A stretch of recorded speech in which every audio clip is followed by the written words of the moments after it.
Hi. അപ്പം ഞാനിന്ന് രേണുസുതിൻ്റെ ഒരു വീഡിയോ കാണാനിടയായി. അപ്പോൾ ഞാനതൊന്ന് പ്രതികരിക്കുക എന്ന് പറഞ്ഞിട്ടാണ് ഈ നേരത്ത് വന്നത്. പിന്നെ കാലത്ത് മൊത്തം ജോലി തിരക്കും അതും ഇതൊക്കെ ആയിരുന്നു. പിന്നെ നമ്മൾ ജോലി ഇല്ലെങ്കിൽ അലക്കലും പിഴിയലും ഒരു കമ്പിളിയൊക്കെ ഒന്ന് കഴുകിയിട്ടു അത് അങ്ങോട്ട് എടുത്തിടലായിട്ട് അതിൻ്റെ അങ്ങനെ ഒരു സമയമൊക്കെ ഇങ്ങനെ പോയി. അപ്പോൾ ഇപ്പോൾ ഭക്ഷണമൊക്കെ കഴിച്ചു. അപ്പോൾ ഞാൻ വിചാരിച്ചു വന്നാൽ പിന്നെ അതൊന്ന് പറയാം എന്ന് പറഞ്ഞിട്ട് ഇരിക്കുകയായിരുന്നു കേട്ടോ. കണ്ടതെന്ന് പറഞ്ഞാൽ രേണുസുതിൻ്റെ വീടുണ്ടല്ലോ ശ്രുതിലയം. അപ്പോൾ ശ്രുതിലയത്തേക്ക് കിച്ചു മൂത്ത മോൻ അവിടെ നിന്ന് വരുന്നുണ്ട്. അപ്പോൾ വന്നു കഴിഞ്ഞതും വീട്ടിൻ്റെ ഫ്രണ്ടിൽ മൊത്തം തുണി വിരിച്ചിട്ട് മതിൽ തുണി, അതായത് പിന്നെ പടിയിൽ തുണി മൊത്തം, അതായത് ഈ കാക്കാലർ താമസിക്കുന്ന സ്ഥലം കണ്ടിട്ടുണ്ടോ, അതുപോലെയായിരുന്നു എൻ്റെ ഫ്രണ്ട്. പക്ഷേ എൻ്റെ അമ്മായിമ്മ പണ്ട് പറഞ്ഞിട്ടുണ്ട്, മരച്ചോട്ടിൽ ഇരിക്കുകയാണെങ്കിൽ ആ മരച്ചോട്ട് വൃത്തിയാക്കണമെന്ന് പുള്ളിക്കാരി പറഞ്ഞതായിട്ട് ഞാൻ ഓർക്കുന്നുണ്ട്. അവരങ്ങനെ പറഞ്ഞിട്ടുണ്ട്. അപ്പോൾ ഈ കുട്ടി ഉള്ളിക്ക് വന്നിട്ട് ഉള്ളിക്ക് ഇങ്ങനെ കയറിയില്ല, പഠിക്കാൻ നിൽക്കുമ്പോഴേക്കും അനിയൻ വന്ന് നോക്കി.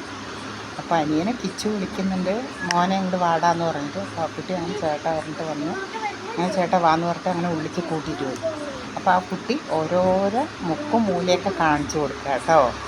ആദ്യം ഇത് അമ്മയുടെ റൂം, ഇതങ്ങനെ അങ്ങനെ എല്ലാവരും ഇങ്ങനെ കാണിച്ചു കൊടുക്കുന്നുണ്ട്. അത് കഴിഞ്ഞിട്ട് അവസാനം ഈ കുട്ടി പോയത് ഇവൾക്ക് ട്രോഫി കിട്ടിയത്, ഇത് അമ്മയുടെ ട്രോഫി എന്നൊക്കെ പറഞ്ഞ് കാണിച്ചിട്ട് നേരെ ഒരു കട്ടിലിൻ്റെ അടിയിൽ പോയിരുന്നിട്ട് ആ കുട്ടി പറയുകയാണ്, ഇത് അച്ഛൻ്റെ ട്രോഫിയാണ്, ഇതേ കട്ടിലിൻ്റെ അടിയിൽ അച്ഛൻ്റെ ട്രോഫിയാണ് ഇട്ട് കാണിച്ചു കൊടുക്കുന്നത്. ഇവളെല്ലാവിടെയും വന്നു കഴിഞ്ഞിട്ട് പറയുന്നില്ല, എൻ്റെ സുധിയേട്ടൻ എന്ന് പറഞ്ഞിട്ട് ഇവൾ ആൾക്കാരിനെ ബോധിപ്പിക്കാൻ വേണ്ടിയിട്ട് മാത്രം ഒരു ഫോട്ടോ എടുത്ത് നിന്നിട്ട് എല്ലാവരുടെയും അയാളുടെ പേര് ഉൾപ്പെടുത്തിയിട്ട് ഇവൾ പറഞ്ഞ് ജീവിക്കുന്നത്. അയാളുടെ പേര് കാരണമാണ് അവൾ ഇത്രത്തോളം വലുതാകാൻ കാരണം, സുധിയുടെ ഭാര്യ എന്ന് പറഞ്ഞിട്ട്. അല്ലാണ്ട് സ്വയം അവൾ വലുതായതൊന്നുമല്ല. പിന്നെ അവൾക്ക് വലിയ എന്താ പറയുക, അഭിനയിക്കാൻ ഒരു തേങ്ങയില്ല. അവളുടെ മോന്ത കണ്ടിട്ടുണ്ട് നിങ്ങൾ, ആണുങ്ങൾ പെൺവേഷം കിട്ടിയ പോലെയുള്ളൊരു മോന്തയും വെച്ചിട്ട് വലിയ ഇതൊന്നും ഇല്ല അവൾക്ക്. അപ്പോൾ സുധിയുടെ ഇത് വെച്ചിട്ടാണ് അവൾ ജീവിക്കുന്നത്. ആ മനുഷ്യൻ്റെ ഒരു ഫോട്ടോ ഇന്നാൾ അതിൻ്റെ മുപ്പാട് ഞാനൊരു ഇത് കണ്ടേ.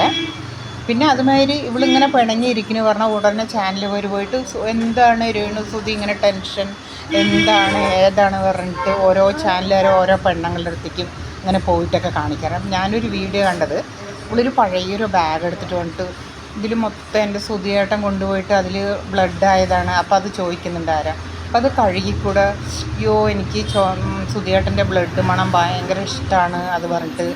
പിന്നെ ചെരുപ്പ് എടുത്തു വെച്ചിട്ടുണ്ട്. ഇവളാ സൂക്ഷിക്കുന്നത് മൊത്തം മനുഷ്യന്മാരെ ഇവൾ പറ്റിക്കുകയല്ലേ അല്ലേ. ഇപ്പോൾ ആ ശ്രുതിലയെന്ന് പറഞ്ഞിട്ട് ആ വീട്ടിൽ മക്കളും അവളും കൊച്ചുമോനും കൂടി താമസിക്കേണ്ട വീട്ടിൽ ഒരു അധികാരവും ഒരു അവകാശവും ഇല്ലാത്ത ആൾക്കാർ വന്നിട്ട് താമസിക്കുക. കിച്ചുമോനാണെങ്കിൽ എവിടെയാണ്, അവൻ്റെ വീട്ടിൽ പോയി താമസിക്കുക, അതായത് ശ്രുതിയുടെ വീട്ടിൽ. ഒന്ന് ആലോചിച്ച് നോക്കിയേ, 1-ാം നമ്പർ കള്ളിയാണ് ഇവൾ. 1-ാം നമ്പർ കള്ളി എന്ന് പറഞ്ഞാൽ 1-ാം നമ്പർ കള്ളി, മനസ്സിലായില്ലേ.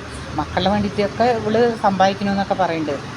എന്നിട്ട് ഇവൾ ഇടയ്ക്കിടയ്ക്ക് പറയാറുണ്ട്, ആരെങ്കിലും എനിക്ക് എന്തെങ്കിലും കൊണ്ട് തരുന്നുണ്ടോ, ആരെങ്കിലും എന്തെങ്കിലും തരുന്നുണ്ടോ. ഇവൾ കുറേ ആൽബത്തിൽ അഭിനയിച്ചല്ല, ഇവൾ കുറേ സിനിമയിൽ അഭിനയിച്ചല്ല. അപ്പോൾ ഇവളുടെ മോനെ നോക്കാനുള്ള കഴിവില്ലേ. എന്നിട്ട് പിന്നെ ഇതിന് ഇവൾ വെറുതെ ആരെങ്കിലും തരുന്നുണ്ടോ എന്ന് എന്തിനു ചോദിക്കുന്നു ഇവൾ. സുധിൻ്റെ പേരിൽ കുറേ ഉണ്ടാക്കുന്നുണ്ടല്ലോ. അപ്പോൾ പിന്നെ മക്കളെ നോക്കിക്കൂടെ ഇവൾക്ക്. അപ്പോൾ ഈ എന്താ പറയുക, ഈ ചാനലുകാരാണ് ഇങ്ങനെയുള്ള പെണ്ണുങ്ങളിലേക്ക് ഇത് മുന്നോട്ട് കൊണ്ടുപോകുന്നത്. ഇപ്പോൾ അവൾ ബിഗ് ബോസിൽ പോകാമെന്ന് പറഞ്ഞിട്ട് ഇങ്ങനെ വേഷക്കെട്ട് കാട്ടണം. അതായത് ആൾക്കാർ അങ്ങനെ പറഞ്ഞു, ആൾക്കാർ ഇങ്ങനെ പറഞ്ഞു, ആൾക്കാർ മറ്റേത് പറഞ്ഞു, മറിച്ചത് പറഞ്ഞു എന്ന് പറഞ്ഞിട്ട് എല്ലാം അവളുടെ അഭിനയമാണ്, 1-ാം നമ്പർ അഭിനയം. അപ്പോൾ ഇത്രയും പറഞ്ഞതുകൊണ്ട് ഞാൻ വീഡിയോ നിർത്തുകയാണ്. അപ്പോൾ എല്ലാവരും ലൈക്ക് ചെയ്യുക, ഷെയർ ചെയ്യുക, സബ്സ്ക്രൈബ് ചെയ്യുക, അടുത്തുള്ള ബെൽ ബട്ടൺ അമർത്തണം. അപ്പോൾ ഓക്കെ.